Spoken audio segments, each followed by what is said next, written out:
bienvenidos a una nueva conversación de este ciclo maravilloso llamado Gente Kalstein, gente que tiene muchas cosas que decir en el campo de la investigación científica, de los avances del conocimiento y en el caso del día de hoy, un programa muy especial porque vamos a hablar de algo que creo ha llegado para revolucionar a la sociedad, que es la impresión en 3D.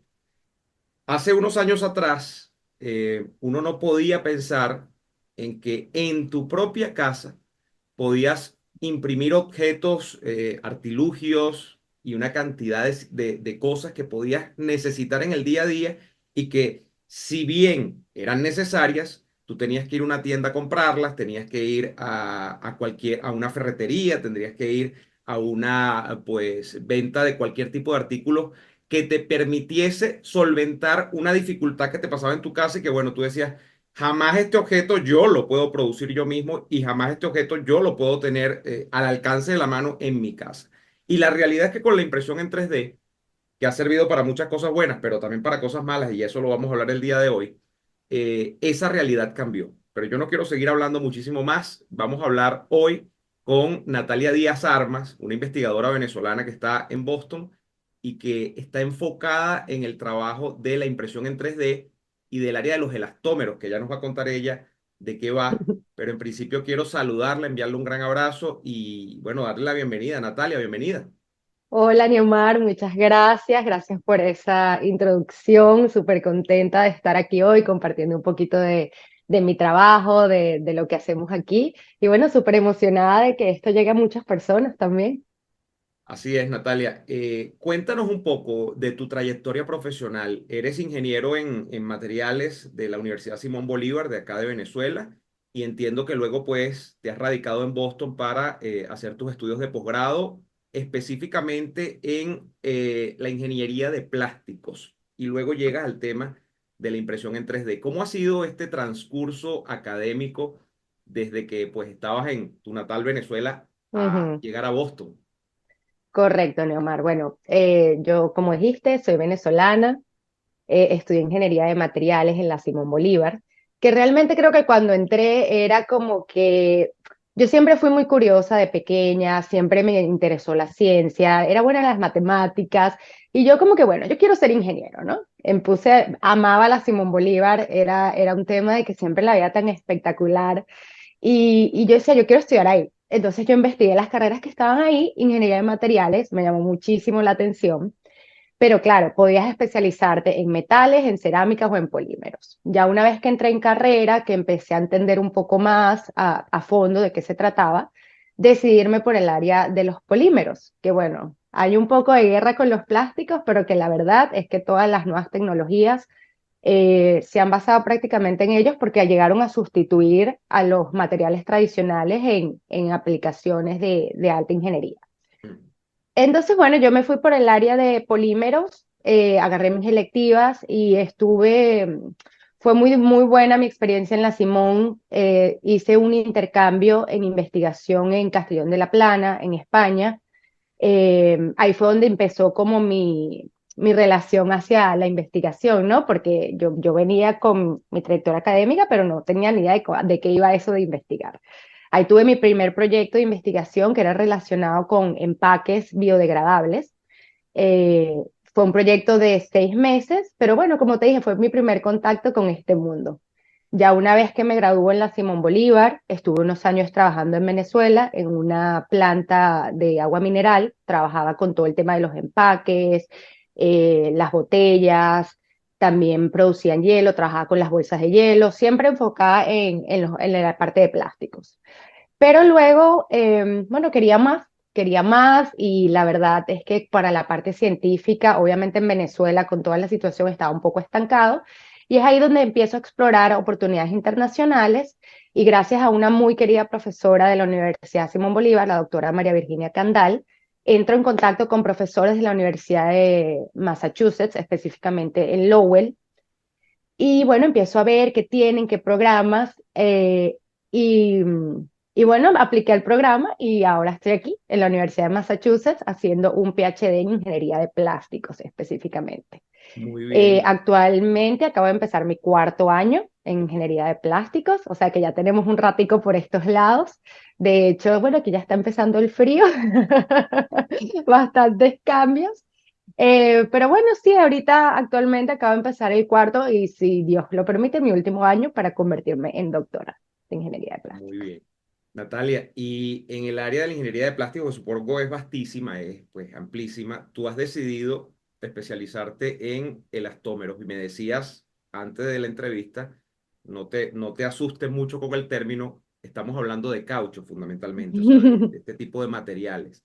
Correcto. Y en el caso del día de hoy, nuestra conversación además se motiva porque esa impresión 3D que se puede hacer de este tipo de materiales solventaría una gran cantidad de problemas domésticos, o sea, que tú puedas prácticamente imprimir en casa repuestos, cosas que necesitas Ujú, en el día a día que se rompen, pues significa un cambio brutal respecto de lo que es la rutina del ser humano convencional, correcto. ese que tiene que salir, como te digo, una ferretería, una tienda, no sé, de cualquier tipo de repuestos que se necesitan día a día porque en la casa hay miles de cosas que se rompen.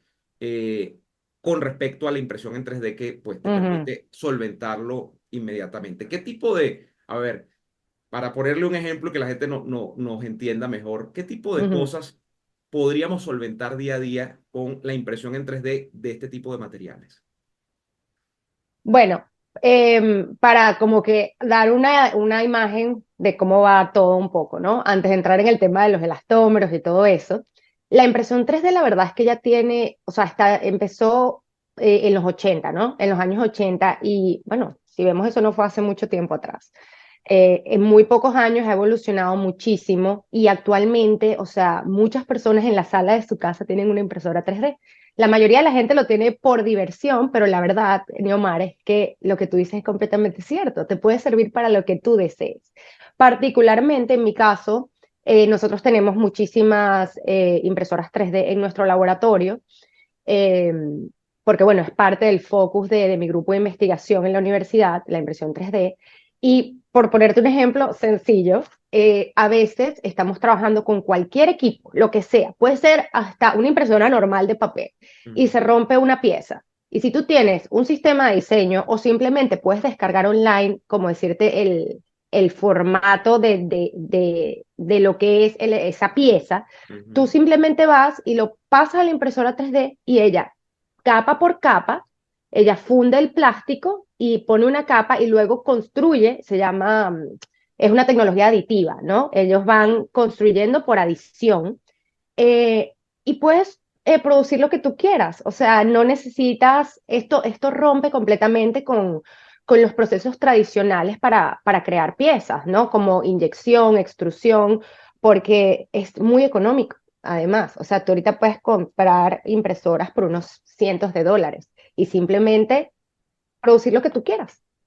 Pero ese producir lo que uno quiera asoma esa cosa un poco, a ver, del lado oscuro que yo mencionaba al principio de la conversación, Natalia, que es que la impresión en 3D también puede permitirte en ese universo crear cosas, pues, como armas, ¿no? O cosas que puedan ser usadas como armas. Ese es el problema un poco, ¿no? 100%, 100%, claro, todo todo gran don también trae una gran responsabilidad, Sí. digamos, y bueno, sí, sí, por supuesto que es real, que pues, como todo, ¿no? Creo que las altas tecnologías te pueden traer cosas muy buenas y cosas muy malas, creo que aplica para la medicina, aplica para la ingeniería, y sí, con la impresión 3D, bueno, depende de tus intenciones, pueden haber diferentes cosas que puedas hacer. Pero realmente creo que es una tecnología maravillosa.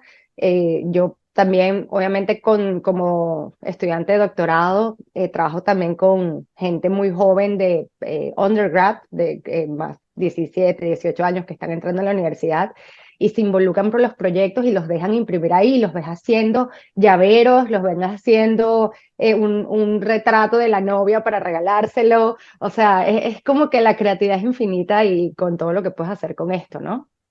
Natalia, y esto rompe un poco también el sistema económico convencional, porque digamos que existen y toda la vida que ha existido casas de repuestos. En este caso serían casas de repuestos Ujú, plásticos que claro. involucran este tipo de materiales. Cuando tú incorporas una tecnología que te permite, yo no sé si ese es el término, pero que los recambios sean autoproducidos, Ujú.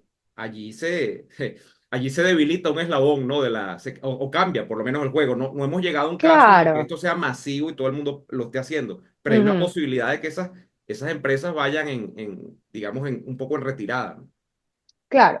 Obviamente, digamos que la impresión 3D no vino para sustituir las maneras convencionales de producción, porque primero no es un medio de producción masivo, ¿no? Tú Ujú, nunca vas a poder sustituir como tú haces una botella o como tú haces, ¿sabes? O sea, como que la cantidad de piezas por minuto o por segundo que puedes obtener con esas tecnologías tradicionales, pues no va con impresión 3D, pero es una herramienta muy interesante para la parte, por ejemplo, de prototipos. O sea, en este momento muchas compañías, o sea, porque hacer un molde para inyección te cuesta muchísimo dinero. En cambio, tú agarras una impresora 3D y generas una pieza y puedes tener una idea de cómo va a ser tu producto, cómo puedes testearlo y aún sin embargo las propiedades de ese material van a ser diferentes así lo haces por otro proceso. ujú, Entonces, eso es una de por lo menos en la industria, el prototyping o los prototipos es una de las principales aplicaciones de la impresión 3D, al igual que cuando algo está, digamos, en urgencia, porque ¿qué es lo que pasa? También esos procesos llevan tiempo, lo que te digo, lo hago mucho la relación con inyección, porque ese es como el más tradicional de generar piezas como en alto volumen, ¿no? ujú. Pero entonces con esto, yo incluso hablaba ayer con mi primo, yo le comentaba que hace menos de 10 años, la NASA por primera vez en el espacio hizo una impresión 3D. Entonces yo le decía, eso es muy interesante porque entonces ellos están allá en el medio de la nada y no necesitan llevarse a 10.000 repuestos, sino que simplemente con tener esa impresora y darle un botón y esperar unos minutos, ya tienes la pieza que necesitas y puedes crear lo que sea que lo que te digo que necesites. Claro. Entonces, claro, por ahí va. ¿Qué es lo que pasa? Y qué es donde entra, digamos, mi área de estudio en este momento. La impresión 3D, como comentaba, ha evolucionado muy rápido. Sin embargo, los plásticos es un mundo muy grande. La mí me da risa porque la gente dice plástico, eso es soplar y hacer botellas. No, no, no, señor. Hay muchísimos tipos de plásticos y como digo, todo es plástico, ¿no? Desde la ropa muchas veces hasta los envases, hasta los partes automotriz, aeronáuticas, o sea, tantas áreas que hay, ¿no? Em, Particularmente en impresión 3D hay ciertos materiales que están muy bien estudiados y que es lo que te digo, súper comercializables, ya se sabe cómo producir piezas con ellos, o sea, se han logrado adaptar a las tecnologías que se han desarrollado. Sin embargo, por lo menos en el área de elastómeros, que es lo que entramos un poquito ahora, Ujú. es lo que tú dices, es un tipo de materiales flexibles que tienen propiedades diferentes a los plásticos, digamos, convencionales, por decirlo de alguna manera, entre ellas eh, los, la parte de las tómeros con la que yo trabajo son materiales que no son reprocesables, ¿ok? Es lo que nosotros llamamos thermosets. Ok. Me da risa porque como yo obviamente estoy haciendo mi doctorado en inglés, estos términos en español no los Se tengo en la empieza a punta de mezclar mi la cosa. cabeza. Sí, sí. Pero bueno, la cuestión es que estos materiales, primero, no pueden ser reprocesados y segundo, pues son flexibles y por lo menos las tecnologías actuales, cuando tú alimentas una impresora, digamos la que es más económica, es a través de filamentos.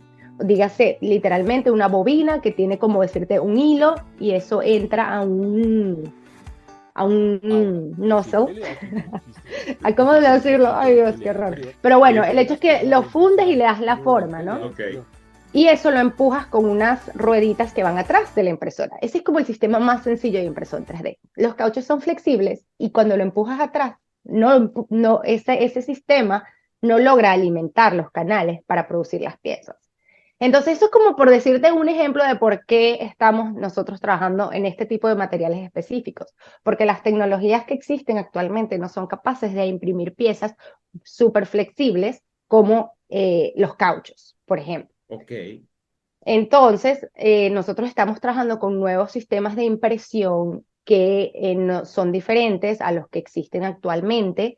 Por ejemplo, tenemos un sistema de pistón donde cargas el material y en vez de ser un filamento, lo puedes meter en cualquier tipo de presentación y simplemente es un pistón que lo funde, lo empuja y así es como construyes por adición y logras hacer la pieza que tú O necesitas. sea, básicamente, Natalia, ustedes están tratando de pasar de una impresión 3D que al final del día te produce algo que es rígido a un Ujú. material que puede ser impreso en esa impresora 3D y es más flexible. O sea, y eso no, eso es algo en desarrollo en este momento.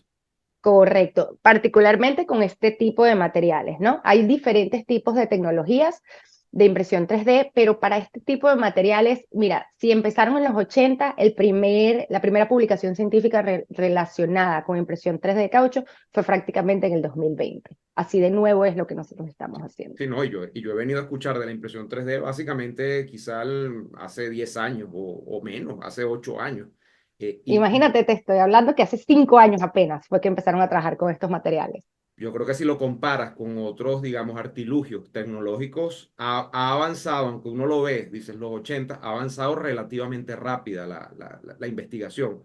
Y la Total. pregunta es, Natalia, ¿tú ves de aquí a 20 años una masificación aún mayor por el abaratamiento de lo que supone pues, esa maquinaria? O sea, porque yo recuerdo las primeras impresoras 3D eran carísimas. Ahora tú me dices Mm, que de costar varios miles de dólares, ahora se pueden conseguir algunas por varios cientos de dólares. O sea, la diferencia se va marcando. ¿Tú crees que claro. eso va en esa curva típica de la tecnología o del acceso a la tecnología, se va a aplicar completamente en la impresión 3D y vamos a llegar a un punto en el que sea como eran los hogares de los años 90 que había una impresora convencional de papel, casi todo hogar tenga una impresora 3D en su sala? Mira, Neomar, sinceramente me atrevo a decir que sí. O sea, me atrevo a decir que sí, claro, no va a ser algo inmediato, por supuesto, lo que tú dices, a lo mejor en 20 años, pero al final es un tema también generacional, ¿no? Cómo han cambiado las cosas.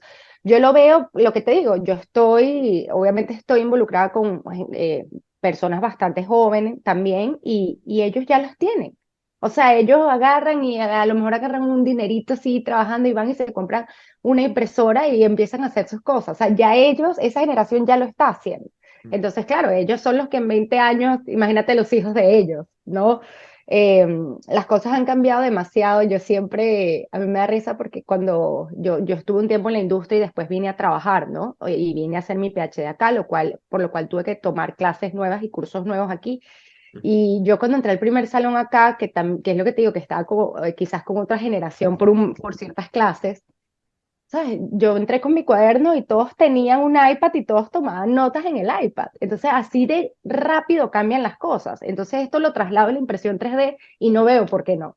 O sea, es como que la perspectiva cambia tanto y ellos lo ven, o sea, y bueno, por supuesto, yo lo veo como algo demasiado interesante, pero ya llega un momento que lo ven como algo demasiado normal, demasiado como que, ¿cómo no tenerlo, no? Tan sencillo, tan aplicable. Y en este momento, ¿qué necesitas cuando tú quieres, ya para un poco atenazar el tema, cuando tú quieres imprimir una pieza, ¿qué es lo que necesitas? Tú me dices que necesitas la máquina, pero necesitas Ujú, también, yo no sé si la palabra es software o qué, pero claro, es algún tipo de programa que te guíe la impresión de esa pieza en específico. Mi pregunta es, ese banco de datos o de data de esas piezas, eh, ¿es abierto o allí se está creando un nuevo sector de la economía que más bien te vende pues todas estas guías que entran a través del software en la impresora? ¿Cómo está ese tema ujú. respecto de si es abierto, es un mercado, si se va a abrir en el futuro? ¿Cómo es eso? Claro. Bueno, eso depende mucho como del nivel al que lo estés haciendo, ¿no? O sea, si vamos a la parte bien específica, si tú quieres diseñar una pieza nueva de cero, tú necesitas un programa de diseño como por ejemplo SolidWorks, ¿no? Con SolidWorks tú eres capaz de diseñar, sé que hay versiones gratis, por ejemplo, de SolidWorks, que quizás no tienes acceso a todo, pero tienes las versiones gratis de ese programa.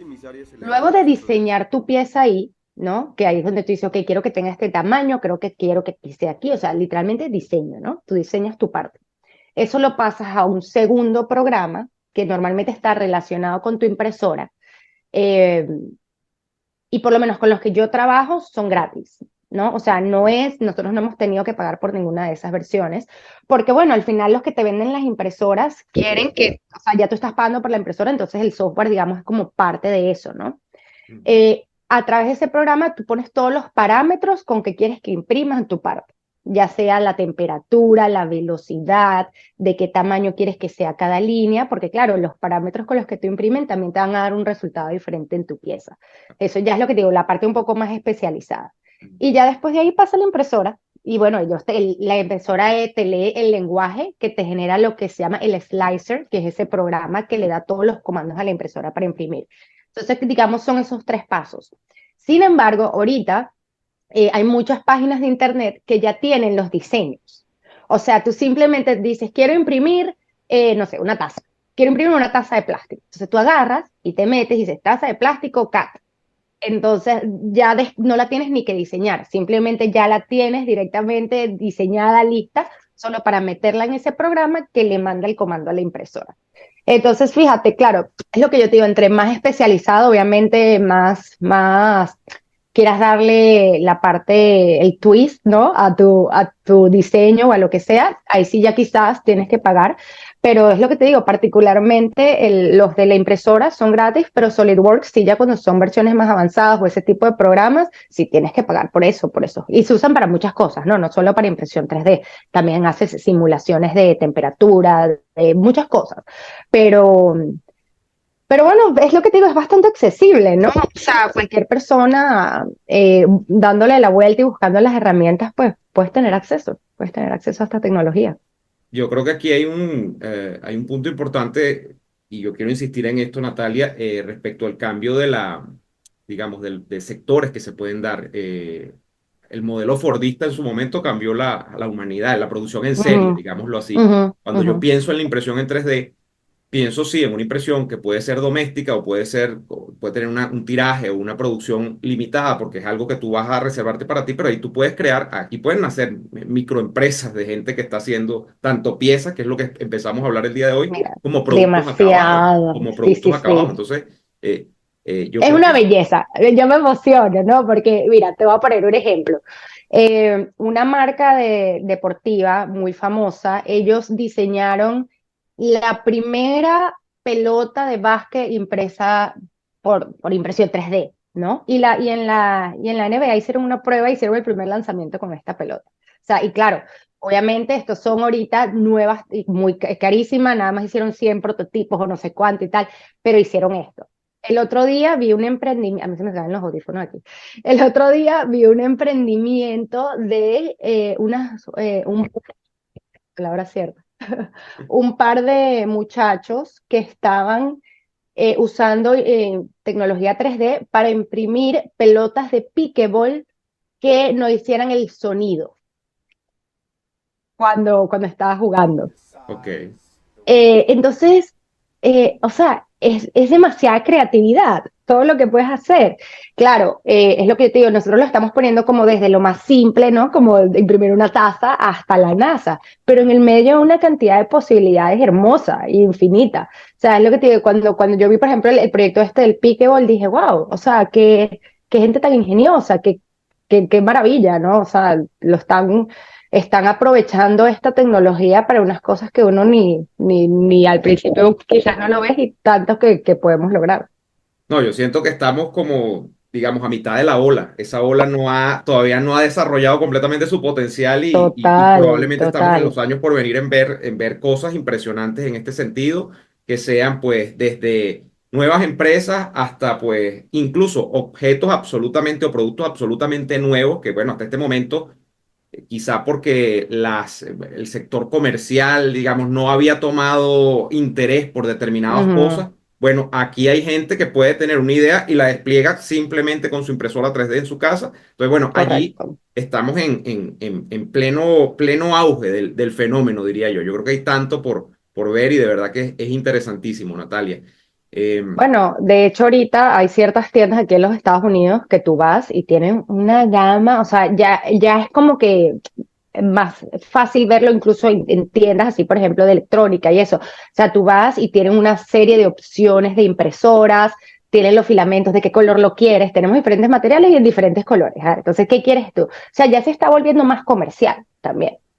Sí, sí, esto te habla también además de productos, los productos que ya existen cada vez son más la palabra es personalizables o customizables. O sea, cada cosa Exactamente. ya puede ser al mínimo detalle hecha de acuerdo a las preferencias del consumidor, de acuerdo a esto que estamos viendo. O sea, porque ya puedes producir desde uno hasta 100, 1000, millones de cosas. O sea, pero si puedes hacer una, entonces haces ediciones limitadas de todo. O sea, ya el fenómeno de lo que es una edición limitada incluso se Exacto. multiplica porque todas son ediciones limitadas o masivas, Claro, depende de cómo tú lo quieras hacer, ¿no? claro, claro. Es interesantísimo, de verdad. Natalia, te doy muchísimas gracias por dedicarnos unos minutos de tu tiempo y de verdad te deseo el mayor de los éxitos en este doctorado que sé que estás pues a puntico de culminar allá en Lowell, Massachusetts y de verdad nada, un gran abrazo desde Caracas. No, Neomar, gracias por la invitación. De verdad que compartir un pedacito de mi trabajo es súper emocionante y bueno, y ser parte de este proyecto tan bonito que promueve la ciencia, la investigación. Muy bien emocionada también de ver todas las entrevistas que vendrán para ustedes y bueno, un abrazo grandísimo desde Lowell. Era Natalia Díaz Armas desde Lowell, en Massachusetts, investigando el tema de los plásticos y hablándonos hoy el día de hoy de la impresión en 3D, que como ustedes ya habrán visto, pues es un tema en desarrollo absolutamente apasionante para quien quiera que esté dispuesto a abrir un poco la mente y ver cómo están avanzando los desarrollos científicos y tecnológicos en nuestro planeta Tierra. Nosotros nos veremos en una próxima oportunidad en este ciclo de conversaciones tan interesantes llamado Gente Calstein. Les recordamos que es importante para nosotros que se suscriban a nuestro canal y que se incorporen también a nuestras redes sociales. Nos vemos en una próxima oportunidad. Un gran abrazo.